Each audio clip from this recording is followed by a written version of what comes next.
Cuenta las estrellas al brillar, sabe cuánta arena hay en el mar, y él ve cada ave caer.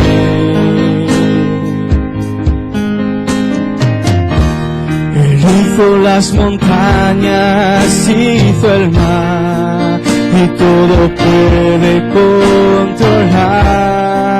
De su creación tiene el poder, porque Él conoce mi nombre y sabe cada cosa que haré, cada paso que daré, cuántas lágrimas lloraré. Y Él conoce mi nombre, y cuando las batallas me absorben y no veo el sol salir, yo sé que estaré bien, porque Él conoce mi nombre, conoce mi nombre, conoce mi nombre.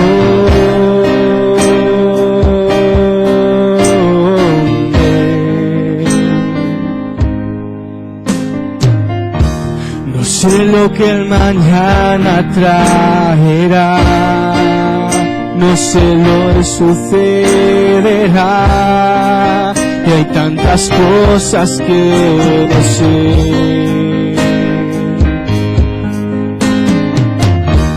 No tengo la respuesta a cada pregunta en esta vida,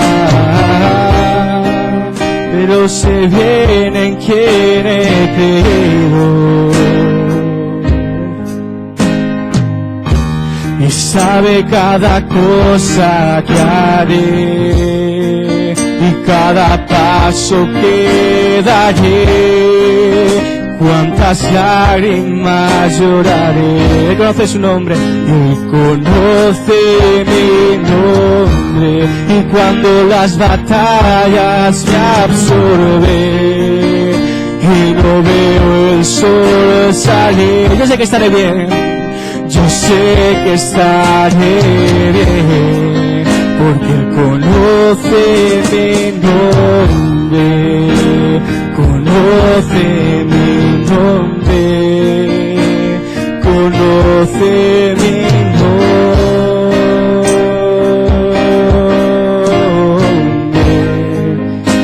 conoce mi nombre, conoce mi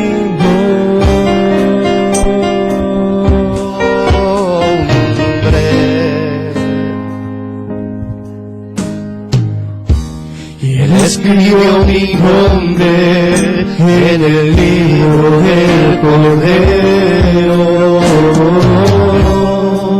y aun sabiendo quién era yo, Él conocía mi nombre. Cuando cargaba esa cruz, sabía quién era yo y que iba a fallar. Sí, Conocía, y Él conocía mi nombre mientras subía ese monte, cargando mis pecados y toda mi maldad. Y Él conocía mi nombre, conoce mi nombre, conoce mi nombre.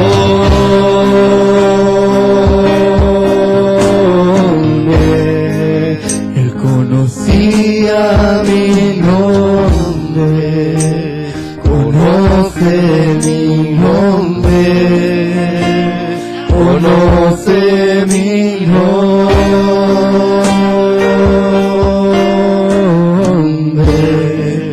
Él conocía mi nombre. Amén. Dele un fuerte aplauso al Cordero. Oh. ¿Cuántos creen en un Dios como el que hemos cantado? Oh, amén. Mire, si usted piensa que puede sorprender a Dios, llegó tarde. Él nos sorprende siempre a nosotros. Amén. Conoce cada paso, cada situación, cada problema. Y sabe lo más importante, que Él envió su palabra para poder ayudarnos. Así que vamos a dar paso a lo más importante, que es la palabra de Dios. Y damos paso al pastor Francisco Holguín de México, Distrito Federal. Solo cree, todo es posible. Solo cree, solo cree,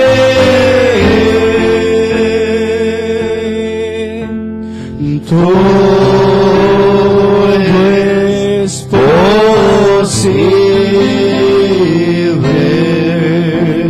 Solo cree,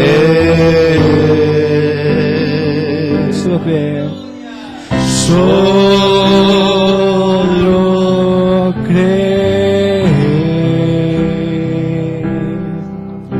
solo cree, solo cree,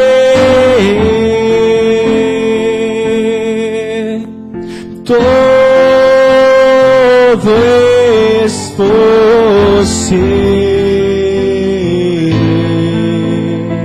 Solo cree. Amén. Dios bendiga a todos ustedes en esta mañana. Les saludo al Señor Jesucristo. Pueden tomar su asiento. En esta mañana solamente quiero dar unos saludos, porque lo que tiene la prioridad es la palabra del Señor. Bueno, reciban saludos de los hermanos del Tabernáculo Luz al Atardecer en Cuautitlán Izcalli, en el Estado de México, los cuales sabían que íbamos a estar aquí en esta mañana. Y bueno, como el pastor ya lo anunció, me acompañan por primera vez mi esposa a Europa, y pues para mí es un gusto que ella me haya acompañado. Cuando los niños están pequeños, bueno, pues nunca los hemos querido dejar solos cuando van a la escuela. Pero bueno, ya la menor tiene 19 años, así que ya pues sabe defenderse, como decimos en México. Ella ya trabaja, mi hijo mayor también, el intermedio él está estudiando, pero bueno, ambos son mayores de edad y bueno, ya estas salidas de nosotros les enseñan al menos cómo cocinar, ¿verdad? En caso de que lo hagan. Y bueno, después de los saludos, quiero agradecer encarecidamente al pastor Gavarri por la invitación que nos hizo para estar en esta temporada y en esta mañana en esta iglesia. El año pasado habíamos platicado quizá para venir para mayo, pero bueno, hubo otros compromisos y ya no nos fue posible, pero todo está en el tiempo del Señor. Él conoce todas las cosas, ¿verdad? Y bueno, es en este mes que Dios nos permitió venir aquí a España. De mi parte es la cuarta ocasión que estoy aquí en la península ibérica y hemos tenido un tiempo maravilloso. También quiero aprovechar este momento para agradecerle al hermano Gavarri todas sus atenciones hacia nosotros, su esposa, sus hijos. Realmente hemos tenido un tiempo maravilloso. Regularmente cuando voy a algún lugar aprovecho para visitar algunos lugares que le ayudan. Uno no sabe cuándo va a necesitar decir algo que uno ha conocido. El día de ayer estuvimos en Sevilla y estuvimos en un monasterio de San Isidoro del Campo. Y bueno, quizás se pregunta, ¿y qué fueron a hacer allá? En este año se cumplen 450 años que fue impresa la primera Biblia en español. Nosotros en México le hemos dado realce porque yo no creo, bueno, yo no sé, ya tengo 54 años, así que no creo vivir otros 50 años para completar los 500 años de la Biblia en español. Y hermanos, si realmente nosotros tenemos esta bendita Biblia, a veces uno la lee y uno aprecia las promesas, pero detrás de esto hubo un gran trabajo. Hubo dos hombres, dos españoles, para orgullo de ustedes, que prácticamente casi dan su vida para que nosotros, personas de habla hispana, tuviéramos la Biblia Reina Valera, que la mayoría de los hispanos usamos, me refiero a gente de habla española. Y yo he escuchado comentarios que esta traducción está tan buena como la luterana. Y no digo esto porque no estoy en Inglaterra, pero dicen que todavía es mejor la traducción de la Reina Valera que la King James. Y recuerde que el ángel del Señor le dijo al hermano Branham que él usara la versión King James de la Biblia. Quiere decir que el Señor sabe de eso también. El Señor está interesado en todo, no solamente en las cosas profundas, sino también en las cosas que aparentemente son simples, pero Dios está interesado en todo. Así que bueno, después de este corto saludo voy a pedirles si nos podemos poner de pie por respeto a la palabra del Señor. Y vamos a tomar del Evangelio según San Lucas, el capítulo 4, el verso 32. Lucas 4:32, estaremos leyendo un solo versículo de la Biblia y luego estaremos orando a nuestro Dios. Cada uno de ustedes, me alegra verles, a los que ya conozco y a los que no conozco, también es un gusto conocerles. Y me alegra mucho el ver que están en el puesto, el deber en esta mañana. Eso es lo mejor que uno puede hacer, ¿verdad? Yo creo que uno de los mejores versículos de la Biblia para nosotros es cuando David dijo, yo me alegré con los que me decían, a la casa del Señor iremos. Así que saludo con afecto fraternal a cada uno de ustedes. Lucas 4:32. Y se maravillaban de su doctrina, porque su palabra era con potestad. Oremos, Padre. En esta mañana hemos leído tu palabra, Señor Jesús. Padre, y como dijo tu siervo, cualquier mortal que sabe leer la puede leer, Señor. Pero tu Espíritu Santo es el único que nos puede dar la revelación de ella, Señor. Así que yo confío, me pongo en tus manos en esta mañana pidiendo que tú me ayudes, Padre. Mi Dios, aquí hay parte de tu novia que han hecho un esfuerzo, hay hermanos que han venido de centenares de kilómetros, Señor. Y Padre, ciertamente no vienen para ser entretenidos, Señor, sino para escuchar y ser edificados con tu palabra, Señor. Padre, por eso yo te ruego, Dios de mi corazón, que tú, Padre, me hagas a un lado y que tú puedas traer tu propia palabra, Señor, que sea de beneficio para tu pueblo y para tu honra y tu gloria, en el nombre de nuestro Señor Jesucristo. Amén. Tome su asiento. En esta mañana quiero tomar el pensamiento de este versículo donde dice la Biblia que se maravillaban de su doctrina. Entonces en esta mañana quiero hablar, si yo le pudiera poner algún tema a este texto, quisiera llamarle maravillados de su doctrina. Ahora, ¿qué es una doctrina? Bueno, si uno va a un diccionario secular, digamos al diccionario que le llaman el de la Real Academia Española, el DRAE, como se le llama allá en América, nos dice que doctrina es un conjunto de opiniones de una escuela o de una religión. En este caso nosotros nos identificamos dentro del ámbito religioso, entonces sería el conjunto de opiniones de una religión. El hermano Branham dijo que un ministro que no tiene doctrina no es ministro. Y él dijo también que una iglesia que no tiene doctrina no es iglesia. Porque dijo el profeta, la doctrina es la columna vertebral. Si nosotros, como seres humanos, no tuviéramos una columna vertebral, que es la que sostiene todo nuestro cuerpo, como dijo el profeta, seríamos una medusa, algo que no tiene consistencia. Entonces, para que una iglesia sea una iglesia, tiene que tener una doctrina. La doctrina es la columna vertebral de la iglesia. La doctrina es la columna vertebral del ministro.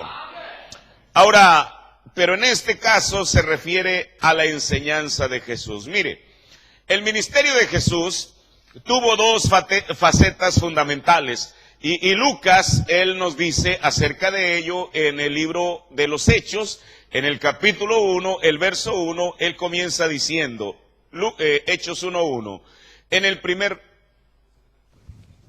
está muy cerca. ¿Sabe una cosa? Después de todo yo no necesito micrófono para predicar. Ay, hermano, a veces estoy platicando con alguien y parece que lo estoy regañando, pero no es eso. Ahora, Lucas 1:1 dice, en el primer tratado, sabemos que el primer tratado es el evangelio que lleva el nombre de Lucas. Dice Lucas, en el primer tratado, oh Teófilo, he hablado todas las cosas que Jesús, ¿qué fue? que Jesús comenzó a hacer y a enseñar. Entonces Lucas resume el ministerio de Jesús en dos cosas, lo que él hizo y lo que él enseñó. Ahora, ¿qué fue lo que él hizo? Bueno, el ministerio de Jesús estuvo rodeado por lo sobrenatural, porque él era el Dios sobrenatural encarnado en lo natural, que era en un cuerpo de carne. Entonces Jesús lo primero que hizo fue señales y milagros.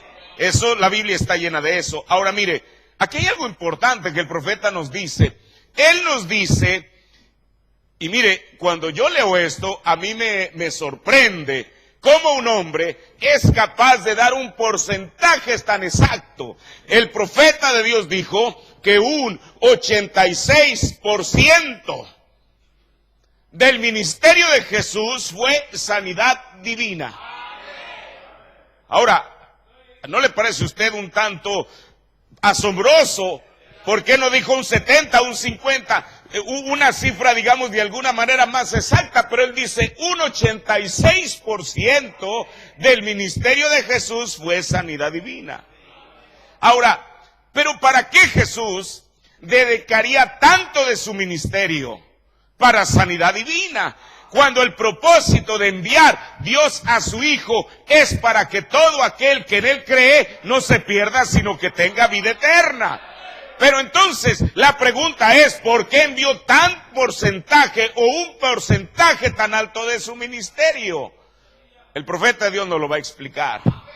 En el sermón Conferencia con Dios, dice él, ahora, no tratamos de decir que nosotros aquí hacemos la sanidad divina algo mayor, porque la sanidad divina es algo menor, y ustedes nunca podrán hacer algo mayor de algo menor. Pero creemos que el ministerio de Jesucristo, el 86% de ello era sanidad divina. Bueno, pero la pregunta surge, bueno, ¿pero por qué? No que uno esté en desacuerdo, solamente es una pregunta que viene a nuestra mente. ¿Por qué Jesús de su ministerio emplea un porcentaje tan alto en sanidad divina? Dice el profeta.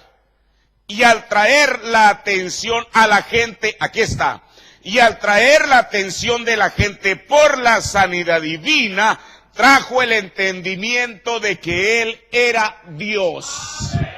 O sea, el Señor Jesús no se pudo haber presentado el día, aquel sábado que le dijeron, Jesús pasa y predícanos, cuando entró a la sinagoga solamente diciendo, soy Jesús de Nazaret, soy el Hijo de Dios. La gente hubiera dicho, bueno, ¿y este hombre por qué hace semejante reclamo?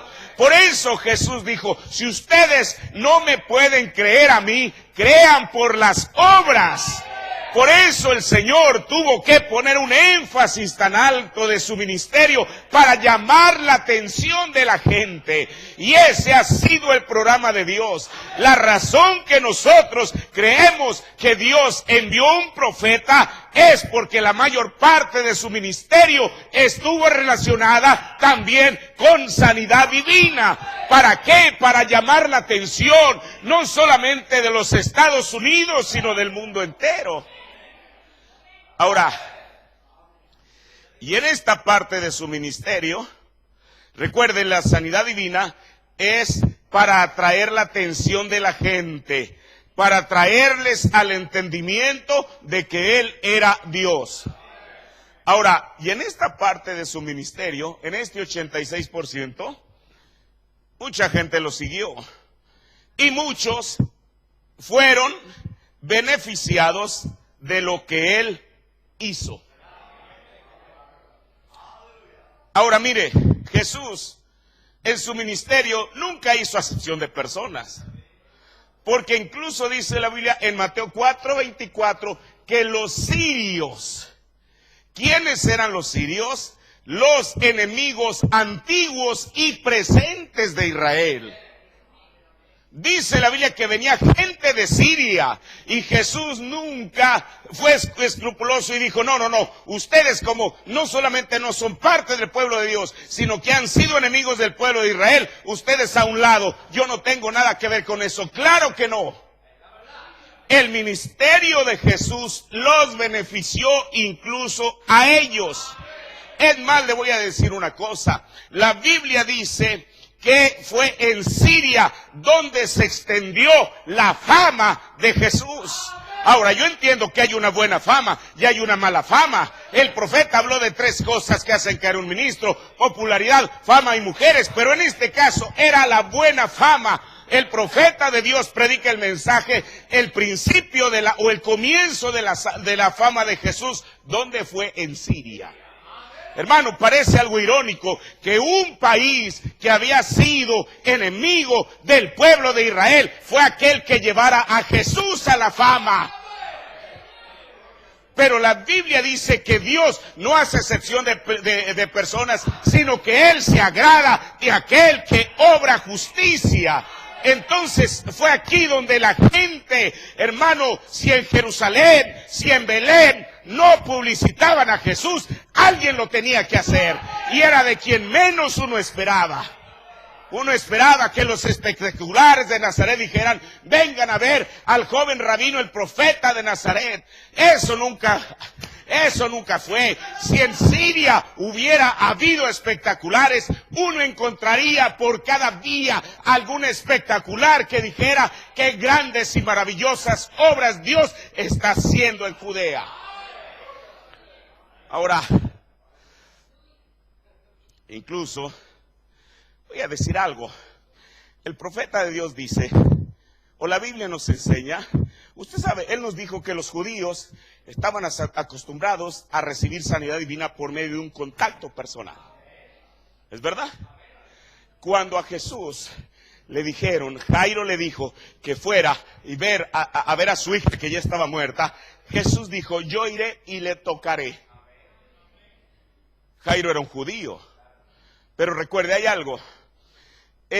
La Biblia nos habla de 3 ejemplos en los cuales, no con judíos, sino con gentiles, ellos no necesitaron que Jesús los fuera a tocar. Le voy a decir algo. Cuando la mujer con flujo de sangre, no era Jesús tocando a la mujer, esta era la mujer tocando a Jesús. Mire, uno, a medida que el tiempo avanza, uno va también en un proceso de aprendizaje. Yo antes pensaba que la mujer se acerca a Jesús y este es el manto de Jesús y toca el borde de su vestidura. Pero no, Jesús tenía una especie así, sí, pero algo que se ponen aquí se llama talí, el talí que se lo ponen. Todos saben lo que es un rebozo aquí, quizá no. Un chal, quizá tampoco. Sí, algo que se pone aquí, que se pone regularmente las mujeres. El talí tiene unas borlitas de cada lado. Y cada una de esas borlitas contiene una escritura. Así que la mujer, cuando se acerca, ella no iba dispuesta a tocar todas las borlitas. Porque había una de ellas que decía: Jehová Rafa. Jehová, yo soy Jehová, tu sanador. Así que ella, cuando ve a Jesús, comienza a examinar cada una de las borlitas y dijo: esta es la que me pertenece. Y ella hace contacto con esa borla de yo soy Jehová, tu sanador. Y Dios desplegó ese atributo con ella. Pero hay un detalle. Esa mujer tenía un flujo de sangre. Y la Biblia dice en la ley que cuando una mujer estaba en sus días, usted sabe a lo que me refiero, la Biblia dice que ella era inmunda. Así dice la Biblia. Si la mujer tocaba esta botella de agua, hacía inmunda a esta botella de agua. Cualquier cosa que ella tocara mientras estaba en esa condición lo hacía inmundo. Pero esta mujer tenía 12 años en esa condición. Este es mi pensamiento. No digo que la Biblia lo dice o que el profeta lo dijo.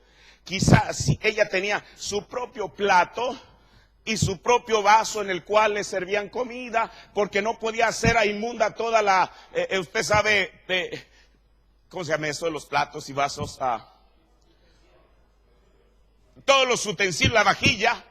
Quizá ella tenía ya lo propio ahí con su nombre. Porque de por sí eso era inmundo, porque cada vez que ella lo tocaba, que tocaba el tenedor era inmundo, que tocaba la cuchara era inmundo, que tocaba el plato era inmundo, que tocaba el vaso era inmundo. No podía hacer inmunda toda la vajilla. Pero aquí hay algo. Ella, no fue Jesús quien la tocó, fue ella quien tocó a Jesús. Hermano, aquí había un reto. Al tocar a Jesús, o ella lo hacía inmundo a él, o Jesús hacía limpia a la mujer. Es como dijo el hermano Branham, que la vida y la muerte no pueden estar juntas al mismo tiempo. Cuando Jesús encuentra aquella procesión del hijo de la viuda de Naín, aquí había una cosa: o la muerte vencía a Jesús, o Jesús vencía a la muerte. Pero siempre hay algo más poderoso. Por eso dijo el hermano Branham, Jesús nunca predicó un servicio funeral. ¿Por qué? Porque la vida y la muerte no pueden estar juntas. Y Jesús no solamente dijo, yo soy el camino, la verdad, ¿y qué? Y la vida. Entonces la vida tenía que triunfar sobre la muerte. Ahora, esta mujer, decíamos que los judíos quieren que se les toque. Eso es lo que enseñó el profeta para sanidad. Pero hay 3 casos en la Biblia, y los 3 eran gentiles, en los cuales no hubo necesidad de eso. Uno ya sabemos que es el siervo del centurión romano. Conocemos esa escritura, que Jesús le dijo, Señor, yo no soy digno de que tú vayas bajo mi techado, pero si tú dices la palabra, mi siervo va a sanar. El otro, el hijo del oficial del rey, aquel que fue el hombre pidiendo o intercediendo por su propio hijo, y que fue sanado como a la 1 de la tarde, y luego cuando el hombre llegó y les preguntó a qué hora el muchacho había comenzado a mejorarse, y era exactamente la hora en la que Jesús habló la palabra. Pero hay un tercero, y nosotros ¿cómo lo sabemos? Porque un profeta lo dijo.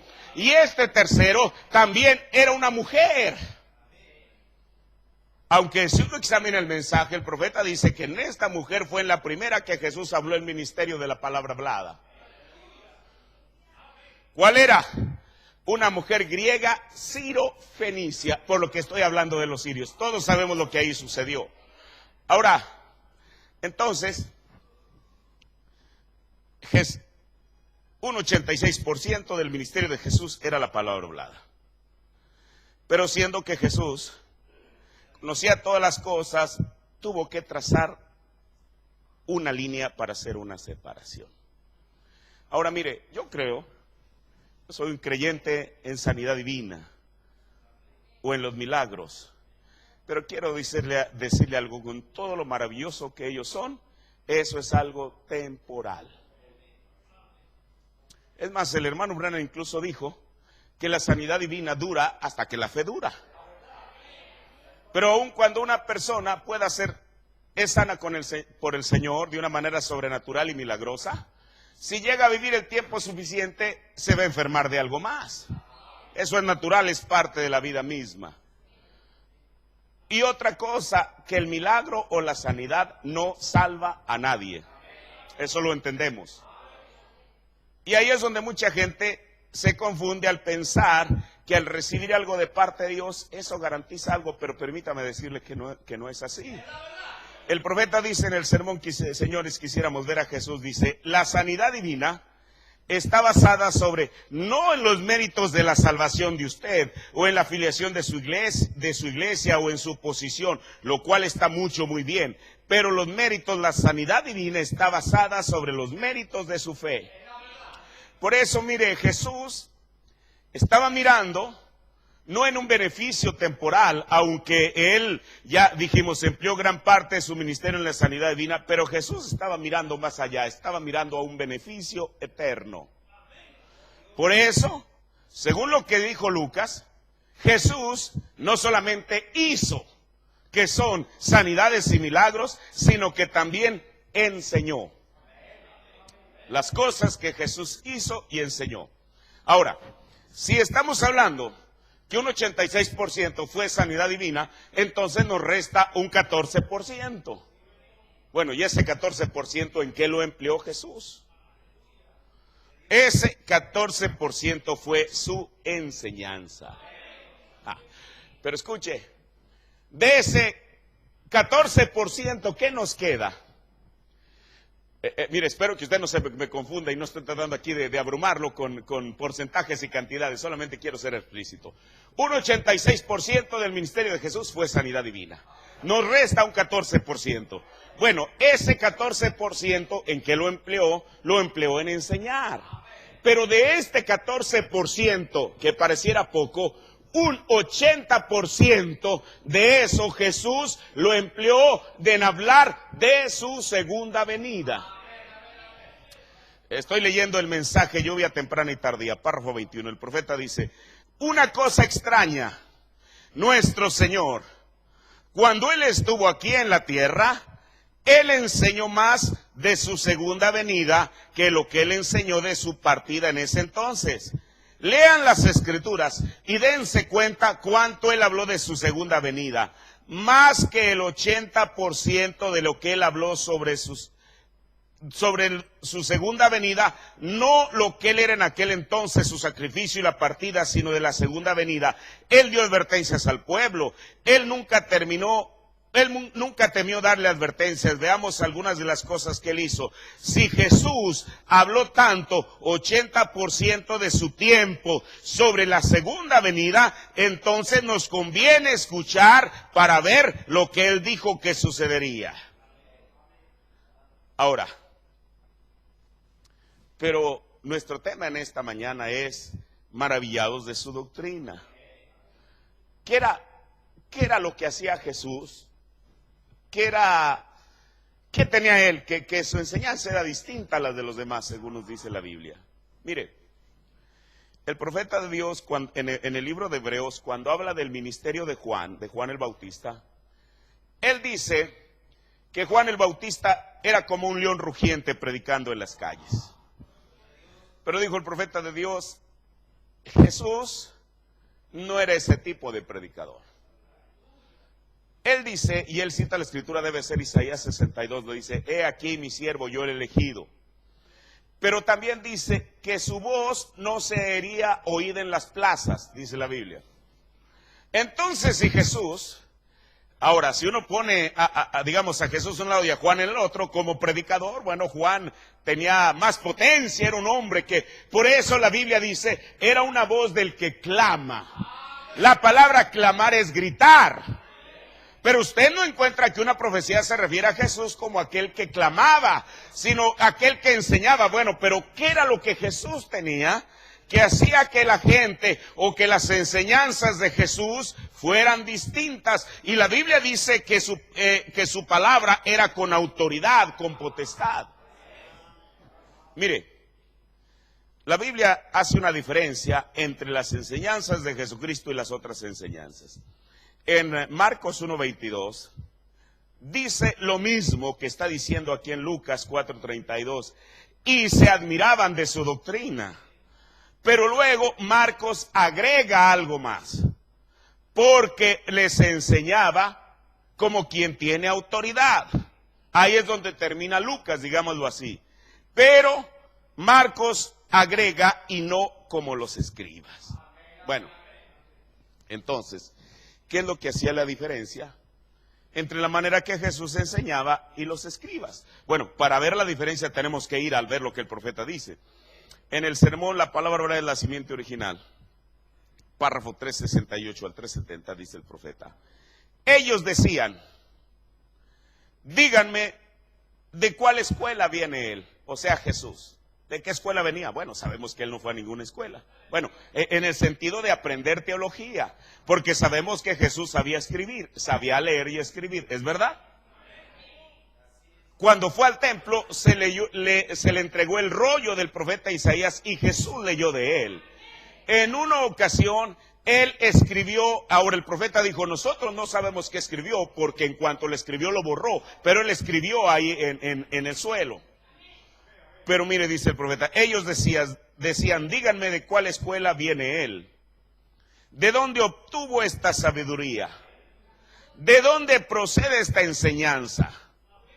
Ellos no podían hallar una escuela a la que él alguna vez hubiera asistido. E inclusive, siendo de 12 años de edad, él confundió a los escribas y los fariseos. Dice el profeta, oh Dios mío, eso hablaba de ello. ¿Por qué ellos no le dijeron algo cuando él era un niño? Él era la palabra de Dios.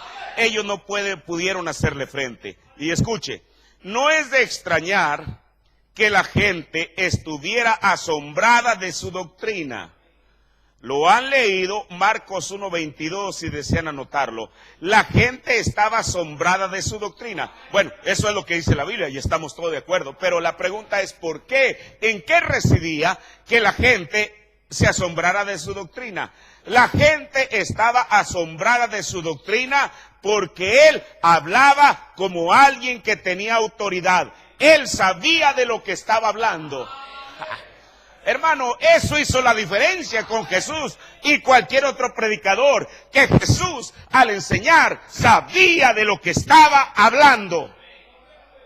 Ahora, la Biblia en otros pasajes dice que las personas estaban atónitas de su doctrina. Ahora, por eso era algo importante que Jesús hablara con propiedad. O sea, él sabía de lo que estaba hablando, sin titubeos. Pero no solamente que él supiera de lo que estaba hablando, sino que los oyentes supieran de lo que Jesús les estaba hablando. Mire, sabemos que Jesús mismo hablaba de esta manera en San Juan 3:11. Él dice, de cierto, de cierto. Ahora, escuche. Yo le digo a los hermanos que mi Biblia, bueno, yo uso una Reina Valera, como usted también. Pero yo le he dicho, bueno, realmente la Biblia que yo uso, usted sabe, hay una versión Scofield en español que trae las notas de Scofield, ¿verdad? Que él hace algunos versículos de la Biblia. Yo le decía a los hermanos, bueno, mi Biblia no es, bueno, es una Reina Valera, pero no es Scofield. Mi Biblia es una Biblia Branham.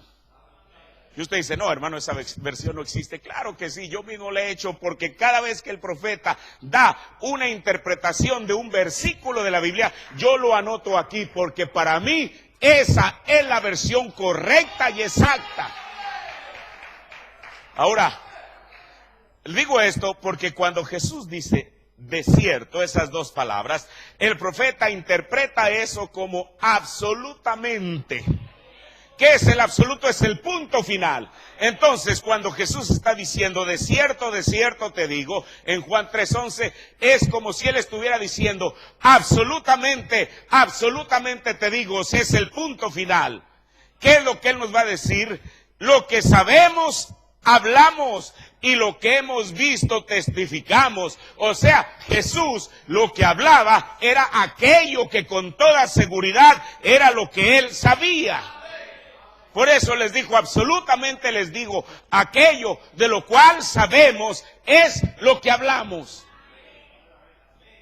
Ahora, ¿por qué? Porque Jesús estaba seguro que lo que él decía y enseñaba era la verdad. Ahora, pero uno dice, bueno, pero ¿cómo sabemos que eso es así? Porque la Biblia nos dice la razón. Mire, aquí en San Juan, el capítulo 7, versículo 12 en adelante. Mire, en la Biblia, solamente para poner un contexto a esto, en la Biblia hubo tres maneras, en la Biblia, por los que la gente reconoció a Jesús como profeta. La primera, cuando Jesús sanó a aquel muchacho ciego, creo San Juan 7. Aquí hay algo importante, hermano, mire, por eso la Biblia con el mensaje cambia radicalmente. Cuando nosotros leemos aquí en el libro de San Juan que este muchacho estaba ciego, bueno, toda la gente, los predicadores de cualquier iglesia, déjeme ver, no es San Juan 7, déjeme ver. Bueno, está en el Evangelio de San Juan, todos hemos leído esta parte, ¿verdad? Donde Jesús, es San Juan 9, sí, voy a decir esto. Este milagro es más asombroso de lo que uno piensa. Uno dice, bueno, el muchacho estaba ciego, eso ya lo sabemos. Una persona puede estar ciega porque tiene algunas cataratas o algo. Pero el profeta de Dios nos dijo que este joven tenía las cuencas oculares vacías. Lo dijo 2 veces. O sea, no tenía los glóbulos oculares, no tenía las bolas, no sé si así le llama así, ojalá no es una palabra mala. No, o sea, las tenía vacías. Usted sabe, cuando una persona está en esa condición, regularmente sus párpados se pegan el uno al otro. Porque no se abren, porque no tiene nada dentro. Yo he visto personas así, se pegan los párpados. Entonces la persona estaba más que ciega. No tenía los glóbulos oculares, o sea, sus párpados estaban sellados. ¿Desde cuánto tiempo? Quizá desde que nació. Mire, Dios es tan maravilloso. En una ocasión, Él sanó a otro ciego.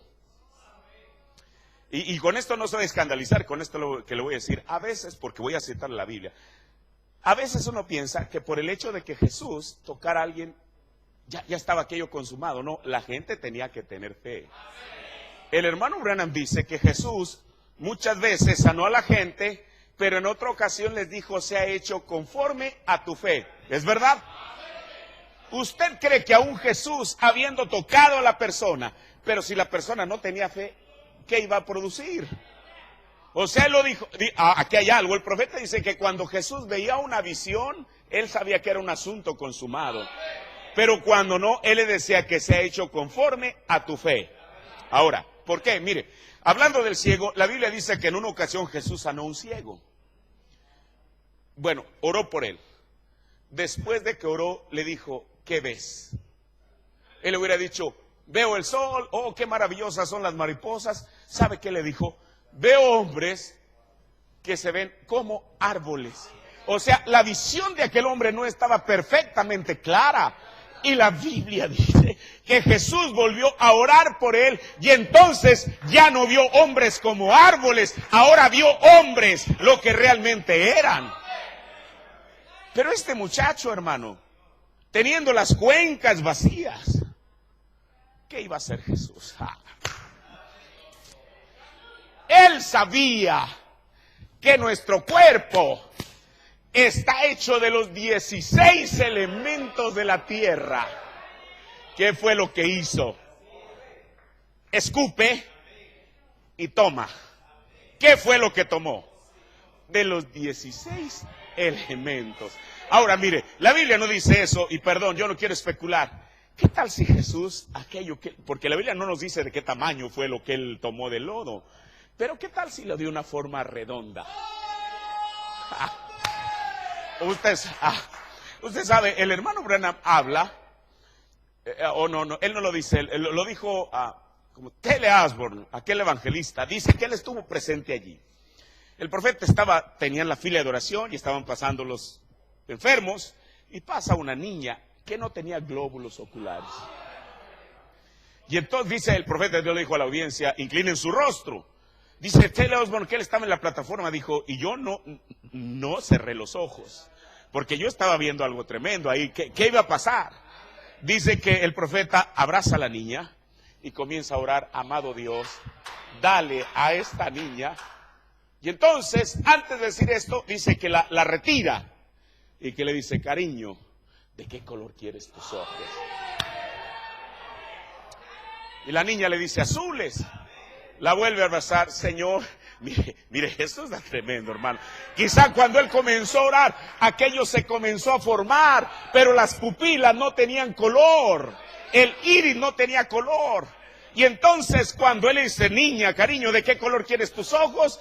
Y ella dice, azules, la mano de Dios comenzó a tomar aquello y comenzó a iluminar aquellos ojos.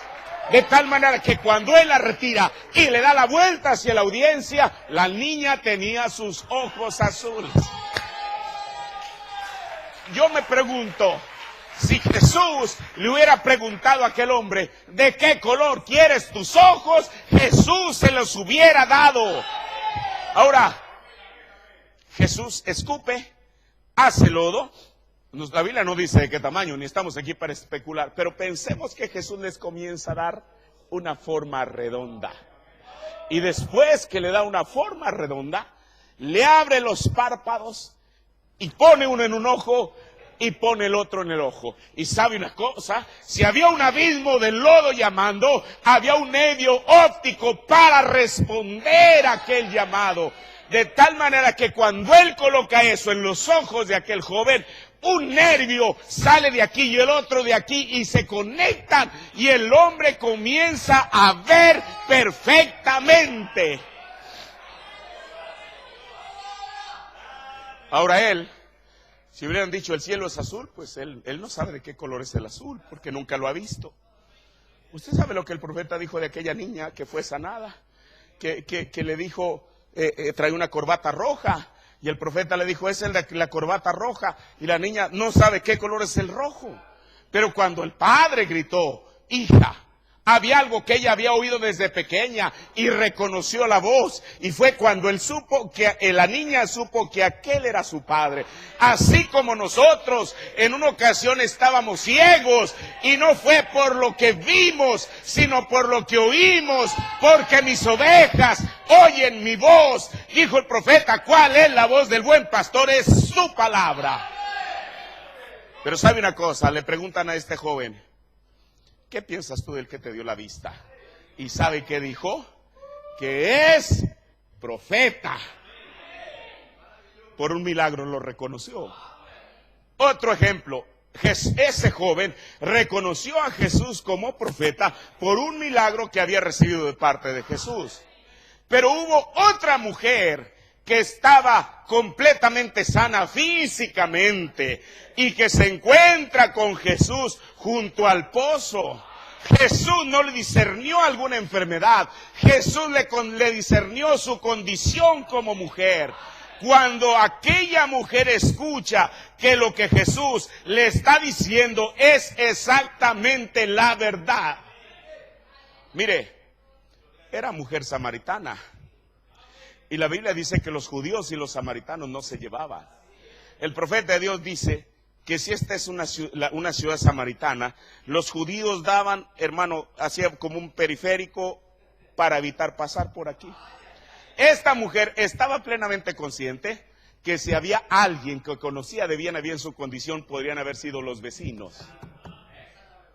Pero un judío que nunca había entrado ni a Samaria, que no sabía, bueno, Jesús a lo mejor lo sabía, porque él no era un judío común y corriente, pero hablando humanamente, por eso ella primero lo reconoció como judío. Si hubiera sido un samaritano el que le dice eso a ella, ella hubiera pensado, sí, bueno, quizá por ahí se dio cuenta, escuchó en las noticias, etcétera, pero era un judío que nunca había estado aquí.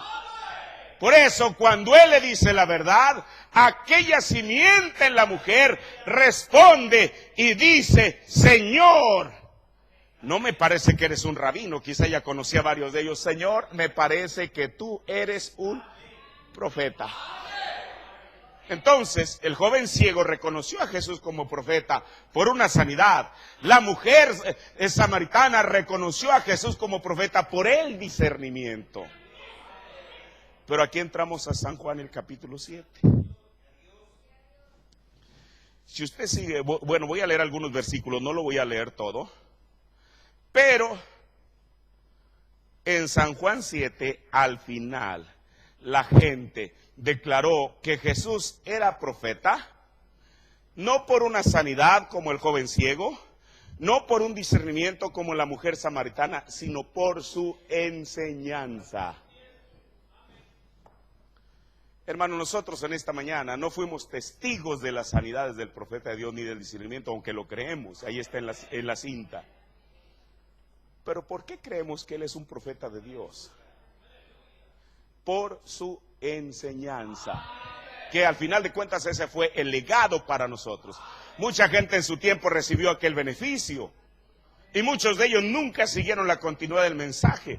Pero eso a nosotros nos hace más que afortunados con Dios. Porque esa es la más grande bienaventuranza, dijo Jesús. Bienaventurados aquellos que no vieron, pero creyeron. Y nosotros somos el cumplimiento de esa bienaventuranza.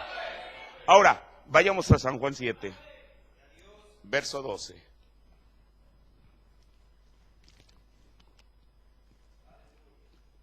Y había grande murmullo de él entre la gente.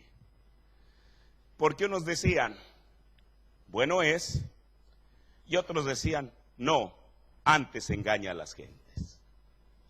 Mas ninguno hablaba abiertamente de él por miedo de los judíos. Y al medio de la fiesta, Jesús subió al templo. Mire, yo quiero que note, esta era la fiesta de los tabernáculos, era la última fiesta. Jesús no subió a la fiesta para tener una campaña de sanidad divina. Dice la Biblia, y al medio de la fiesta Jesús subió al templo y enseñaba. Y aquí está otra vez, mire, el impacto que Jesús, lo que él enseñaba sobre la gente siempre era el mismo. ¿Cómo sabe él cómo sabe letras? O sea, ¿cómo sabe leer? No habiendo aprendido.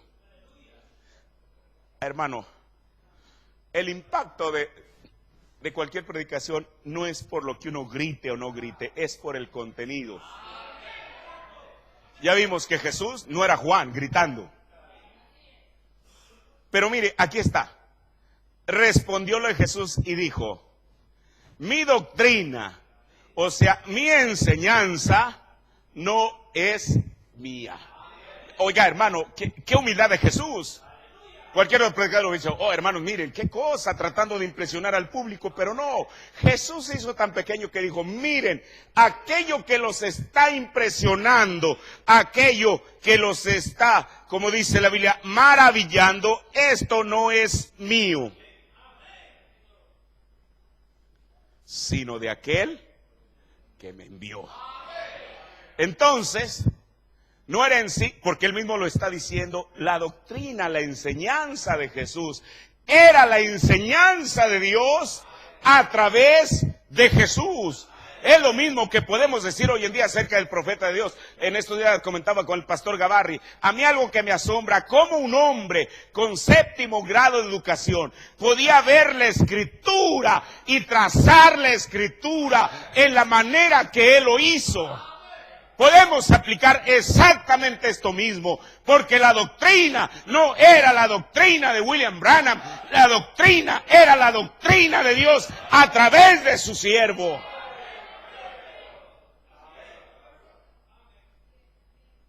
Mi doctrina no es mía, sino de aquel que me envió.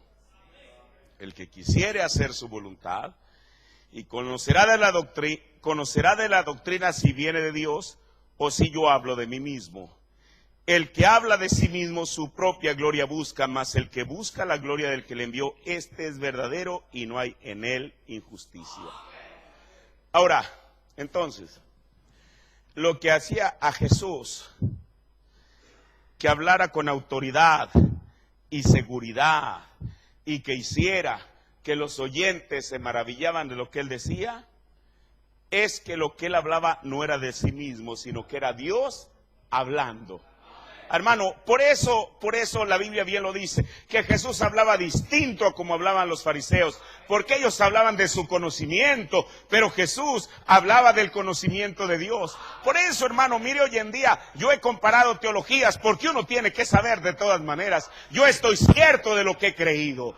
Y ninguna teología, en ninguna comparación, en ninguna interpretación de cualquier versículo de la Biblia tienen el impacto que tiene el mensaje para mí.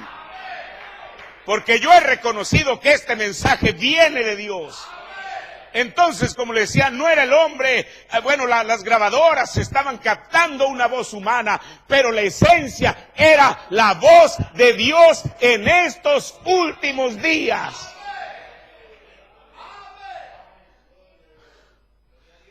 Ahora,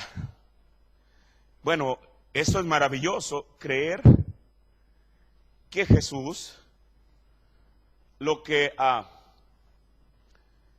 hacía que la persona se maravillara de su doctrina es porque él sabía de lo que estaba hablando.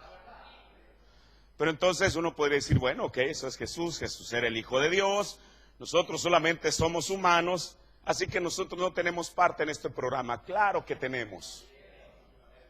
Mire, y para eso voy a tomar otro ejemplo de la Biblia. Usted sabe, en el libro de los Hechos la Biblia nos dice que fueron escogidos 7 diáconos. Y ahí nos da el nombre de cada uno de ellos. Pero había un hombre de esos 7 que de alguna manera, de los otros quizás solamente sabemos los nombres, pero hubo uno de ellos que lo vemos, que él no se quedó en el anonimato, y este diácono era Esteban. Ahora, no es porque Esteban, él estuviera buscando los reflectores en su día, sino porque Dios lo inspiró para algo. Y mire, a mí me asombra cómo es que en 2 capítulos él narra toda la historia de los judíos desde el tiempo de Abraham, porque él comienza diciendo: nuestro Dios se le apareció en Abraham mientras estaba en Aram, en Mesopotamia, y él trae toda la historia judía, pero no solamente es un asunto de una conferencia de historia, sino que lo trae y lo descansa en Jesús. Cuando él llega a ese punto, dice la Biblia que las personas se tapaban los oídos y que sus dientes crujían porque no podían soportar aquello que Esteban estaba diciendo. Pero mire, la Biblia dice en Hechos 6:15, entonces todos los que estaban sentados en el concilio, puestos los ojos en él, o sea, en Esteban, vieron su rostro como el rostro de un ángel. Ahora, yo tiempo atrás, cuando leí esta escritura, dirí, bueno, si la Biblia dice que ellos vieron su rostro como el rostro de un ángel, ¿qué fue lo que vieron? Uno pensaría, ¿ver una aureola en él? ¿El rostro de él resplandecería como el rostro de Jesús en la transfiguración? ¿O qué fue? ¿Qué era lo que ellos estaban viendo? Que veían el rostro de él como el rostro de un ángel. Ahora, yo mismo especulaba y pensaba, bueno, ¿qué será? ¿Qué fue lo que ellos vieron? Hasta que uno encuentre en el mensaje la respuesta. Y para mí, eso le pone fin al asunto, es el final, amén. Mire, voy a leer del sermón Así alumbre vuestra luz delante de los hombres, párrafo 132.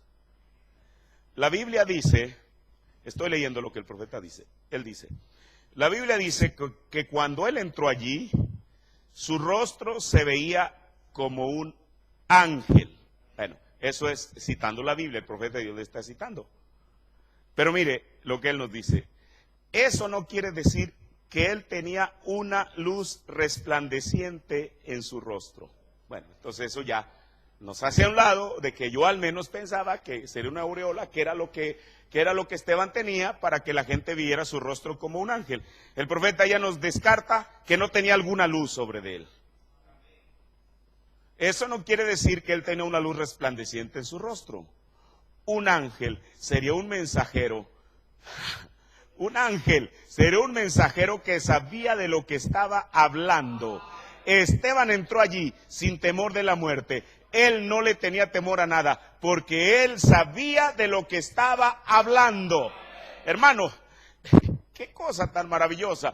Si Jesús, la razón que su doctrina era distinta y que la gente se maravillaba con lo que escuchaba de Jesús, es porque Jesús sabía de lo que estaba hablando.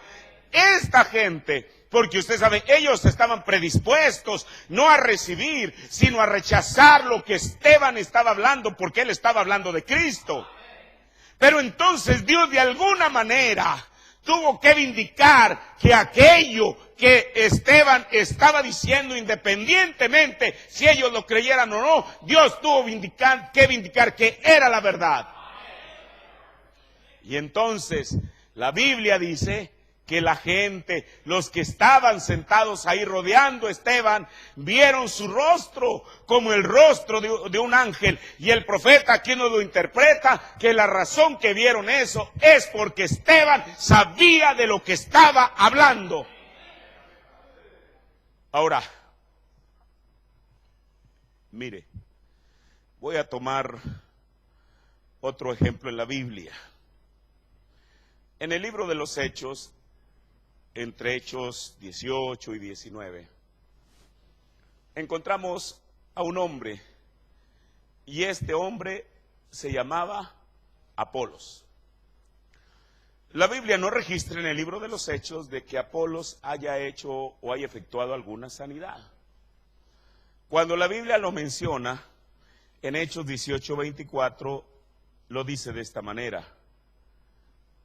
Llegó entonces a Éfeso un judío llamado Apolos, natural de Alejandría. Ahora, si uno piensa en Alejandría, hermano, todos sabemos que en Alejandría, bueno, estaba el Faro, una de las 7 maravillas antiguas del mundo, pero según la historia, en Alejandría estaba la biblioteca más grande del mundo conocida en su día. Los eruditos dicen que pudo haber contenido hasta 500,000 libros, imagínense usted, aquello era un caudal de conocimiento. Este hombre Apolos, siendo procedente, originario de Alejandría, alguna influencia debió de haber tenido de eso. Mire, yo voy a hablar aquí en pronombre personal. Yo no tengo prejuicios en contra de alguien que conozca mucho de la Biblia o del mensaje. Yo prefiero que alguien conozca a que no conozca. Porque estamos viviendo en un tiempo tremendo, hermano, que si uno no sabe dónde está parado, la corriente se lo lleva. Hay gente que dice, no, es que esos son ignorantes porque no saben nada. Y otros, no, es que son unos teólogos. Pues yo en este sentido prefiero conocer de las Escrituras a no conocer las Escrituras. Es más, Jesús nos recomendó y dijo, escudriñen. Escudriñar no es leer, escudriñar es ver qué hay debajo de las palabras, es investigar. Investiguen las Escrituras, porque en ellas ustedes piensan que tienen la vida eterna y son las Escrituras las que dan testimonio de mí, dijo Jesús. Hermano, en este tiempo, nosotros, yo le voy a decir algo, yo vengo aunque no era católico, digamos, ya de convicción, pero cuando yo acepté al Señor, pues esa era la raíz que yo tenía. Yo no conocía nada de las Escrituras, y yo cuando comienzo a leer el mensaje, hermano, eso me cautiva. Pero yo voy a decirle algo, llegó un momento en que yo conocía más lo que el profeta dice que la Biblia misma. Pero Dios quiere que conozcamos su palabra. Y sabe una cosa, para sorpresa mía, a medida que fui escudriñando la Escritura, me di cuenta que lo que el profeta de Dios decía está aquí. Por eso, a pesar de los vientos, de lo que venga y lo que vaya, para mí este mensaje es un mensaje escritural, porque fue sacado de aquí. Escuche, la Biblia no procedió del mensaje, el mensaje procedió de la Biblia. Y yo tampoco, yo no sé, lo voy a decir con permiso del pastor, yo no creo que el mensaje es un tercer testamento, porque si fuera de esa manera seríamos como los mormones, que traemos un libro extra y ajeno a la Biblia. El mensaje es esta misma Biblia, pero revelada.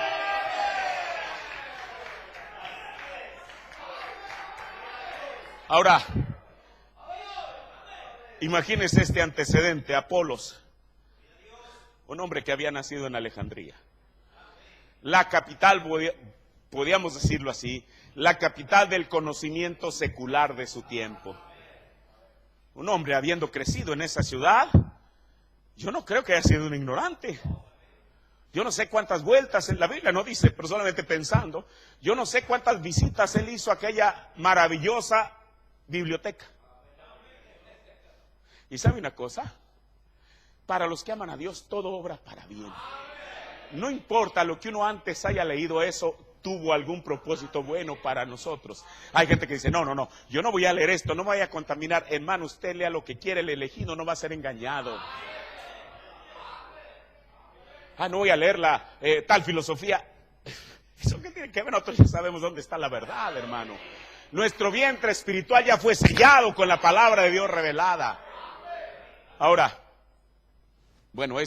sigamos hablando de Apolos. En el siguiente versículo dice, era instruido, Apolos, en el camino del Señor y ferviente de espíritu. Y hablaba y enseñaba diligentemente las cosas que son del Señor. Pero, él tenía una limitación porque era todo lo que él conocía, enseñando solamente el bautismo de Juan. Todo lo que él conocía es que Dios envió un profeta llamado Juan y que él estaba bautizando para el arrepentimiento. Él no sabía que había un mensajero llamado Pablo que había venido a poner el fundamento de la primera edad. Por eso el profeta habla, mire, cuando él habla de Simeón, que dice la Biblia en Lucas, que Simeón esperaba la venida del Cristo, dijo el profeta de Dios, Dios honrará a cualquier hombre que viva la luz que tiene. Dijo el profeta, Simeón era todo lo que él conocía, y quizá no necesitaba conocer más, pero cuando toma a Jesús, él le dio gloria a Dios, dijo, porque mis ojos han visto al Cristo del Señor. Después de ahí le regresa el niño a María y no volvemos a saber absolutamente nada de Simeón. Porque ese era el propósito por el cual Dios lo había llamado. Ahora, la Biblia sigue diciendo, y comenzó a hablar confiadamente en la sinagoga, al cual, como oyeron Priscila y Aquila, le tomaron y le declararon más particularmente el camino de Dios. Ellos ya reconocían a Pablo. Quizá cuando Apolos terminó aquel sermón elocuente, aquel matrimonio formado por Priscila y Aquila, le dijeron, hermano Apolo, ¿nos vamos a tomar un café por ahí? Sí, ¿cómo no? Mira, hermano Apolo, lo que tú dijiste es exactamente la verdad. Pero queremos decirte que hay algo más que eso todavía. Dios ha enviado un mensajero llamado Pablo, y Pablo nos ha traído algo de lo cual tú no tienes idea. ¿Qué cosa? Dice, y queriendo él pasar, el siguiente versículo, él acá, ya los hermanos exhortaron, escribieron a los discípulos que le recibieran. Ahora, eso quiere decir que él tenía buena actitud hacia lo que oyó. Y venido él, aprovechó mucho por la gracia a los que habían creído. Y luego, Lucas, mire cómo concluye esto, porque con gran vehemencia convencía públicamente a los judíos, mostrando por las escrituras que Jesús era el Cristo. Hermano, mire, por eso yo creo que cada ministerio, grande o pequeño, cumple un propósito en las manos de Dios. Si cualquier otra persona hubiera intentado, porque la Biblia no dice que intentaba, muchos lo intentaban, pero Apolos lo lograba. Apolos convencía. Y mire, yo quiero decirle algo, yo le decía al principio cuando comenzamos a hablar de él, la Biblia no registra que Apolos haya ejecutado milagro alguno. Que dijera, hermanos, vamos a tener una campaña ahora sí para lanzar la carnada con el anzuelo y los que han de venir vengan, no. Pero era en la manera que hablaba, la gente quedaba convencida. ¿De qué? De que Jesús era el Cristo, que al final eso era a donde los estaba apuntando hacia un fundamento. Pero yo quiero que note, dice que con gran vehemencia. A mí me gusta tanto como dice, yo no sé si usted tiene una versión 60, como diga, pero la versión antigua dice vehemencia. Mire, la palabra vehemencia es a su vez una mezcla de dos palabras. La palabra vehemencia es entusiasmo y pasión. Eso hacía que Apolos, con gran vehemencia, convenciera públicamente a los judíos. Ahora, ¿por qué? Porque él tenía, si tomamos esta palabra vehemencia, entusiasmo y pasión. Entonces yo creo que uno como ministro debe predicar la palabra con esos dos elementos. Bueno, con la unción del Espíritu Santo, la inspiración, pero tiene que ser con entusiasmo y con pasión, para que la palabra pueda hacer el efecto en quien la tiene que hacer. Ahora, hasta la luz que él tenía, mire, el asunto fue tal que este hombre dejó a los efesios en un cierto nivel, que cuando vino Pablo y les preguntó, ¿ustedes cómo fueron bautizados? Dijeron en el bautismo de Juan, porque es lo que nos ha enseñado Apolos. Él los había dejado en ese nivel que cuando Pablo viene y les dice, bueno, Juan predicó para arrepentimiento, señalando, apuntando a la gente a quien había de venir a saber a Jesús el Cristo, y cuando él les dice que se tenían que rebautizar en el nombre del Señor Jesucristo, la gente no puso ninguna objeción, porque habían sido puestas sobre la base correcta. Ahora, pero mire, eso fue en el tiempo de los Hechos. En el tiempo del profeta de Dios, había un hermano que era no solamente su hermano, sino que era su amigo. Este pastor era un pastor de origen sueco y su nombre era José Matson Bosé. Nosotros quizá lo hemos escuchado en los sermones, el profeta lo menciona mucho. Y este hombrecito, el profeta dice que él falleció en 1989.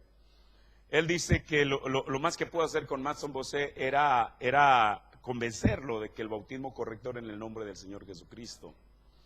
Pero ya a finales de los años 50, José Matson Bosé, él sintió un llamado para ir a África, a Tanganica específicamente.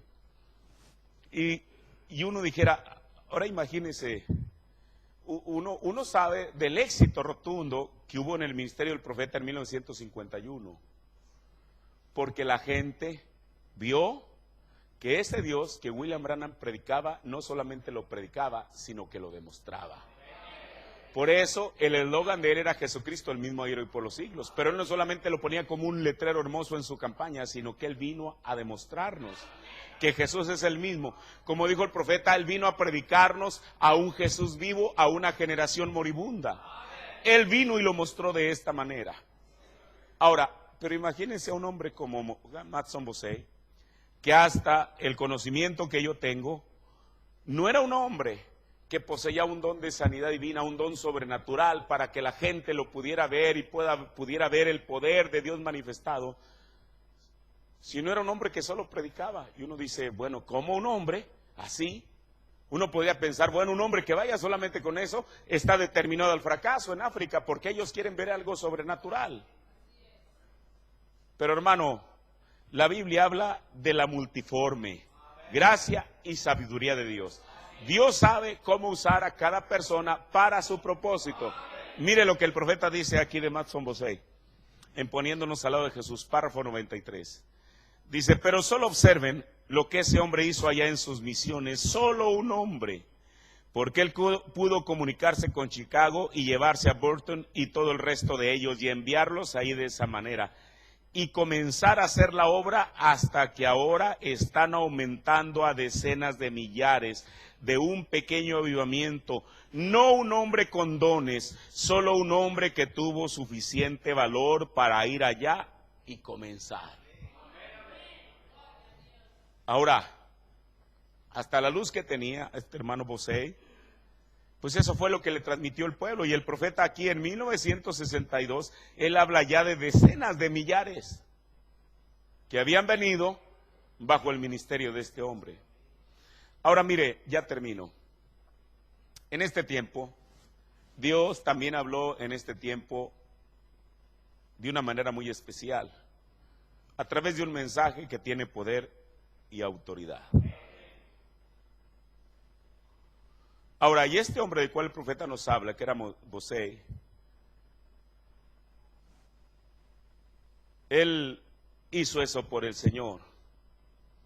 Pero traigámoslo en este tiempo. Dios envió a su siervo, a su profeta, sin educación, pero no solo con milagros y sanidades, sino también con la palabra que manifestaba a Dios. Y como dice aquel hombre que escribió aquel poema, creo que es en la restauración del árbol novia, cuando él dice que él nos habló con autoridad de lo alto. Pero hoy en día también tiene que haber un ministerio que sepa de lo que está hablando. Jesús sabía de lo que estaba hablando. Esteban sabía de lo que estaba hablando. Apolo sabía de lo que estaba hablando. Y si yo pudiera introducir aquí a este hombrecito del cual estoy hablando, a Matson Bosé, él sabía de lo que estaba hablando. Pero entonces hoy en día tiene que haber un ministerio también que sepa de lo que está hablando. ¿Para qué? Para que cause no la persona, sino la palabra de Dios a través de la persona el mismo efecto que causó la palabra de Jesús, porque al fin y al cabo tiene que ser la misma palabra. Termino con esto. El profeta dice en el sermón gran guerrero David, párrafo 4. A mí me gusta ver personas que saben dónde están paradas y que saben de lo que están hablando. A mí me gusta escuchar a personas hablar, no importa lo que sean, ni a qué religión pertenecen o de qué tema están hablando, con que sepan de lo que están hablando. A mí me gusta eso. Por eso, hermano, es muy importante que seamos fieles representantes de este mensaje. Yo le voy a decir algo. Si citamos lo que la Biblia dice, pero con la revelación que Dios envió, tiene que causar el mismo impacto en el pueblo que le está escuchando. De tal manera, hermano, que aún el mundo religioso quede admirado de nuestra doctrina.